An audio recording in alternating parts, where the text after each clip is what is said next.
Eu não vim aqui te dizer que é certo ou errado tirar ou colocar silicone. Eu vim aqui compartilhar a minha história desde quando eu fiz o implante até a minha decisão pelo explante. Eu me inspirei na história de várias mulheres e eu acho que a minha história pode também te inspirar a fazer questionamentos ou tomar decisões na sua vida. Eu sou a Pamela Otero, eu sou atriz, apresentadora e professora de yoga e essa é a minha história com silicone. Então, por qual motivo eu resolvi fazer o meu explante de silicone? Esse assunto começou a aparecer na minha vida faz uns 3 anos mais ou menos. Faz 3 anos que eu decidi que o meu silicone já não fazia mais parte do meu corpo. Ele estava dentro de mim, mas eu me olhava no espelho e eu não me via mais com ele, sabe? Eu tava começando a sentir saudade de mim. Tava querendo voltar a ser a Pamela sem prótese, sem intervenções. Mas aí essa vontade veio, mas ao mesmo tempo que ela veio, ela foi embora, porque eu falei, putz, mas eu não vou fazer uma cirurgia agora, deixa isso pra lá. E aí chegou um outro momento, bem próximo desse momento, dessa minha percepção, chegou um momento em que eu decidi fazer um processo que muitas mulheres fazem, que é um processo de congelamento de óvulos, porque eu tava numa idade onde eu não tava com previsão de engravidar, resolvi tomar essa decisão.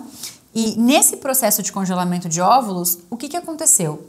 São muitos medicamentos, muitas mudanças no meu corpo, muitas mudanças hormonais no meu corpo num curto período de tempo. Não sei se toda mulher sente e acaba nem percebendo, mas eu tenho muita conexão com o meu corpo físico, com o meu corpo emocional, com o meu corpo mental, por conta do meu trabalho, do meu ofício. Eu sou professora de yoga. A nossa jornada no yoga é essa busca, esse autoconhecimento, essa autopercepção. E é um trabalho diário. Então eu estou muito acostumada a me investigar. Tanto as minhas qualidades quanto os meus defeitos, as coisas boas e as coisas ruins, né? Eu percebi que tinham muitas coisas acontecendo que estavam fora da minha percepção. É como se eu estivesse perdendo as rédeas da minha vida, assim, sabe? Então eu me sentia muito ansiosa no pós-congelamento, eu me sentia muito depressiva, eu me sentia desconfortável quando eu comia um outro alimento. E isso começou a se agravar. Passou 1 mês, passou 2 meses que eu já tinha terminado o processo de congelamento de óvulos e tudo quanto é tipo de processos inflamatórios o meu corpo começou a ter. Eu comecei a me sentir inflamada e cada vez mais inflamada e quente, até de temperatura mesmo, parecia que eu estava num estado febril. E eu não sabia de onde isso vinha. Por qual motivo eu não sabia? Porque eu ia fazer exame e clinicamente estava tudo perfeito. Os meus exames são sensacionais, não tem nada nos meus exames. Então, tipo, os médicos olhavam os meus exames e falavam, tá tudo bem. E o que mais que aconteceu comigo? Além desse estado febril, eu sentia formigamento nas extremidades. Meu pé, minhas pernas, meus braços, minhas mãos formigavam. Eu acordava formigando, demorava para passar. Às vezes no meio da tarde formigava todas as minhas extremidades. Um estado de fadiga muito grande também acontecia constantemente comigo e para mim, que sempre fui uma pessoa extremamente ativa, ter inúmeros episódios de fadiga, e isso continua, tá? É fora do prumo, sem ser por um motivo que eu consiga explicar. Falta de ar. Comecei a ter muitos picos de falta de ar. Na verdade, não é nem que eu comecei a ter, eu comecei a perceber. Pode ser que às vezes eu respirasse assim e nem desse conta. Pensasse, é porque eu tô resolvendo uma coisa numa velocidade muito grande, tô fazendo uma outra coisa de forma mais acelerada e precisei respirar mais intensamente. Eu comecei a entender que isso acontecia sem motivo. Às vezes, quando eu tava calma, faltava picos de falta de ar. Isso também pode acontecer quando a gente tá ansioso, né? E eu comecei a perceber que eu tava muito de boa quando isso acontecia. Processos inflamatórios na região abdominal. Aí foi aonde me pegou definitivamente. Eu comecei a ter uns estufamentos, uns desconfortos abdominais. Do nada eu tava aqui sentada com você, de repente minha barriga vinha até aqui. E não é que vinha até aqui porque ela estufava apenas. Ela estufava, eu ficava torta, eu não conseguia ficar ereta. E era um barulho, um ruído de gases absurdo, assim, e uma dor insuportável. E depois passava. E isso acontecia constantemente, não parava de acontecer. Ia no médico, fazia os exames, tava tudo bem, tava sempre tudo bem. Até uma vez que eu fui no médico e no caminho, que eu falei, não, gente, eu vou em outro médico, tem que ter alguma coisa acontecendo comigo. Até que dentro do carro, para ir no médico, aconteceu o estufamento. Eu morrendo de dor, eu falei, graças a Deus, eu vou chegar no médico desse jeito. Graças a Deus, o médico vai me ver no momento do pico desse transtorno abdominal que tá acontecendo. E eu fui com meu namorado, cheguei lá, quando o médico me olhou, ele falou assim, vai direto internar. A gente vai te investigar do fio do cabelo até a unha do pé. Eu fiquei um pouquinho mais que uma semana internada. Eles me reviraram de cabo a rabo. Assim, não tinha mais exame que me fizessem para investigar como é que estava meu corpo. Não tinha nada. Não tinha nada. E eu tava num processo inflamatório interno e eles não investigaram. Fizeram todos os exames que vocês imaginarem. E não tinha nada. E aí eles começaram a cogitar a possibilidade de eu ter algum tipo de doença autoimune. E eu não sei quais são os critérios para diagnosticarem você com uma doença autoimune. Eu não tenho propriedade para falar disso. Então eu fico com a confiança da resposta do que o médico me disse nesse momento. Foi que faltaram tópicos para eu me enquadrar definitivamente em alguma doença autoimune. Aí é um desespero, né? Porque você faz um exame e os exames não foram exames confortáveis, tá? Eu fiquei fazendo muitos exames muito intensos nesse período que eu fiquei no hospital. Então eu chorava, fora as questões emocionais, eu sentia dores, até que me veio um estalinho na cabeça. Eu falei, cara, eu tô tendo tantos processos inflamatórios, eu tenho um corpo estranho dentro de mim, que fui eu mesma que escolhi colocar, né? Eu tenho uma prótese de silicone dentro de mim, e eu tenho um corpo reagindo há 17 anos querendo expelir esse corpo estranho que não faz parte de mim. E aí foi quando eu falei, quer saber? Eu vou tirar essas próteses. Definitivamente é isso que eu vou fazer. Eu vou explantar. Eu já não estava me identificando quando eu olhava no espelho e me via com prótese. Eu tenho um processo inflamatório que não tem explicação. Todo o meu corpo está em perfeito estado, funcionando em perfeito estado. Nenhuma consideração foi dita sobre a prótese de silicone. Eu estava numa investigação que era mais focada no abdominal, mas ali, naquele instante, eu decidi que eu ia começar o processo de examinar a minha prótese e me preparar para esse explante. Aí, enfim, uma busca sobre qual médico eu faria esse explante. Aí eu fiz os exames que são os exames preparatórios para a cirurgia de explante. Eu encontrei uma médica da minha confiança. Pretendo falar sobre esse período de escolha dos médicos e de como é tudo isso, porque é importante falar sobre isso, mas eu vou falar em outro vídeo, tá? Hoje eu tô focando aqui mais na minha história da decisão do explante.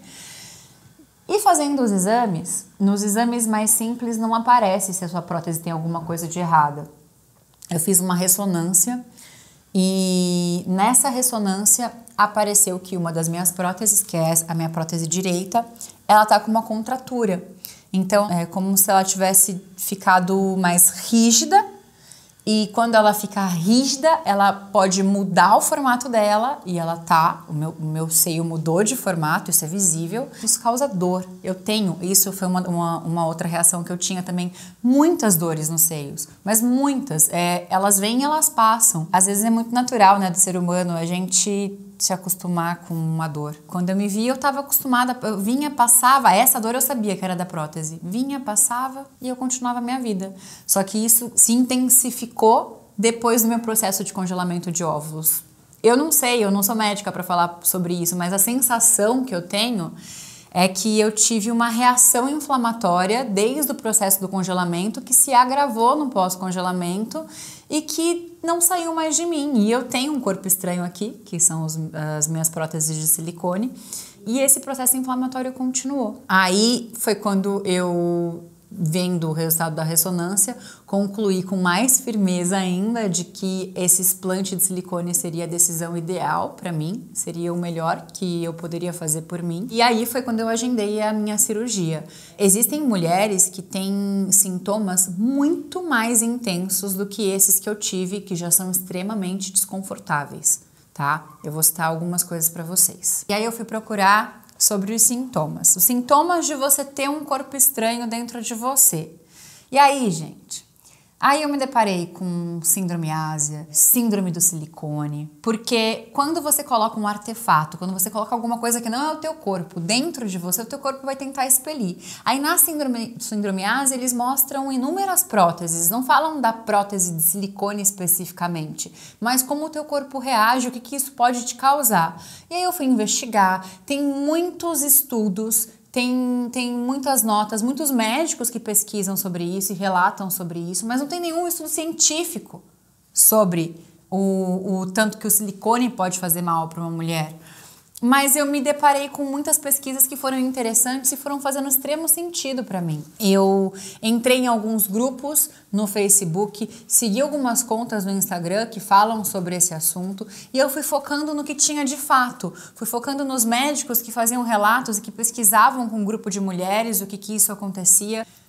E me chamou muita atenção, além desse processo inflamatório que condiz com doenças autoimunes, um estudo de um médico onde ele mostra que a doença do silicone ela vai ainda além, porque quando você tem um silicone dentro de você, esses processos de vazamento do silicone, por mais que falem, a prótese não vai estourar, a prótese não isso, a prótese é vitalícia. Foi com essa proposta que eu coloquei a minha própria prótese. E aí agora, além de eu ver que a validade dela é de 10 anos, eu já deveria ter tirado a minha prótese, inclusive. São coisas que não te contam quando você vai colocar o silicone. Quando você chega num consultório e você fala que está insatisfeito com o teu corpo, ao invés de entender e se acolher enfim, ter uma conversa um pouco mais harmoniosa e amorosa sobre o teu próprio corpo, que é o teu templo, que não tá errado, que não tá problemático, tá num estado perfeito de funcionamento, mas você quer fazer uma modificação. E tudo bem querer, desde que você entenda sobre isso. E aí eu fui pesquisando e indo mais além e vendo que quando as mulheres explantavam, muitas das próteses explantadas, elas não estavam no tamanho ideal delas. Então você coloca a prótese assim, na hora que iam tirar, ou porque iam colocar outra, ou porque iam explantar, porque já estavam cientes do tanto de problemas que o silicone podia causar, as próteses estavam deformadas e murchas. Caramba! Mas se não vaza, se não estraga, se não rompe, se nada disso acontece, aí você vai tirar a prótese e ela tá murcha. Para onde é que foi esse conteúdo extremamente tóxico que está dentro da prótese que não pode correr pelo nosso corpo? As próteses, com o passar do tempo, e isso eu também fui vendo, lendo todas as pesquisas que me chegavam e que eu buscava, as próteses elas vão ficando porosas. Então, depois de alguns pares de anos, elas ficam porosas. Depois, se eu não me engano, depois de 10 anos, elas vão ficando muito mais porosas ainda. E através desses poros, sim, o conteúdo de dentro da prótese pode vazar para o teu corpo. Então, se você tira uma prótese murcha de dentro de você, para onde que foi todo esse conteúdo? Eu não quero ter esse conteúdo que é extremamente tóxico. Tem metais pesados dentro das próteses, dentro de mim. Bem, isso não vai fazer. Vi muitos relatos, eu fui pesquisando, conversei com muitas mulheres. Eu vi uma prótese inteira dentro da cápsula dela. Quando abriu a cápsula, eu vi uma prótese inteira cheia de pus. Não foi só uma, na verdade, foram algumas vezes.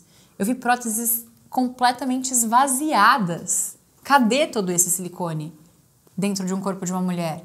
Então não adianta vir com a história de que não vai acontecer nada demais, ou que não vaza, ou que não isso, ou que não aquilo. Isso tá indo para algum lugar e bem não vai fazer. Se é alguma coisa tóxica e tá dentro do nosso corpo, vai fazer mal pra gente.